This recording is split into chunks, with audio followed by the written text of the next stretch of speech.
Okay, Hugh Jones is an injured out for the rest of the Six Nations for Scotland. He's done his knee ligaments against Ireland. He limped off alongside Stuart Hogg, who limped off with a shoulder injury. That's two massive losses for Scotland.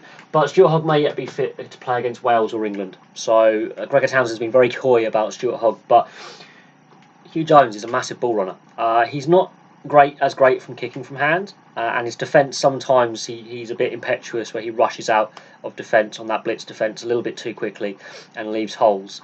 But still, he's still a solid player in defence. He just needs to work on a few little bits and pieces of his game as a young player. He's only played 17 times for Scotland, but his try ratio to appearance ratio is terrifying.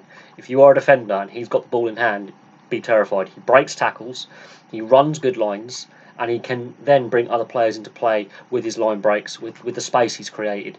And that's going to be a big loss for Scotland. The issue with Scotland's backline is Stuart Hogg's key to the kicking game. Takes pressure off Finn Russell.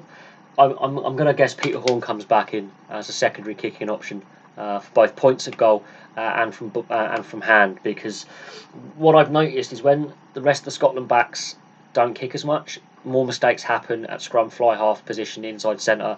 There's more mistakes, they're over pushing it, they're forcing the pass, and it tends to go wrong.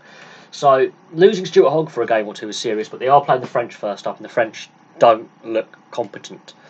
I would say they're going to put Blair Kinghorn at fullback. Then there's a whole other load of options they could play at outside, inside centre combinations. There's a whole host of young players. I wouldn't be surprised if Dunbar gets a recall because of his experience, but there are some young players on the periphery of this Scotland squad, but there's going to be a lot of rejigging in that back line. Now, what we do know is about Hugh Jones, he's gone back to the Glasgow Warriors for rehab. He's not expected to be fit in time for the completion against England in the Six Nations. He's not expected to recover that quickly. Knee injuries can be very difficult to heal from, and they can be very difficult to diagnose the severity of that injury. So I wouldn't expect to see him play again this Six Nations personally. As someone who's suffered a knee injury, they can be a long-term thing. But looking at the games they've got coming up, the French, I'm not worried about the Scots against the French at all. The way the French have been playing has been nothing short of disastrous.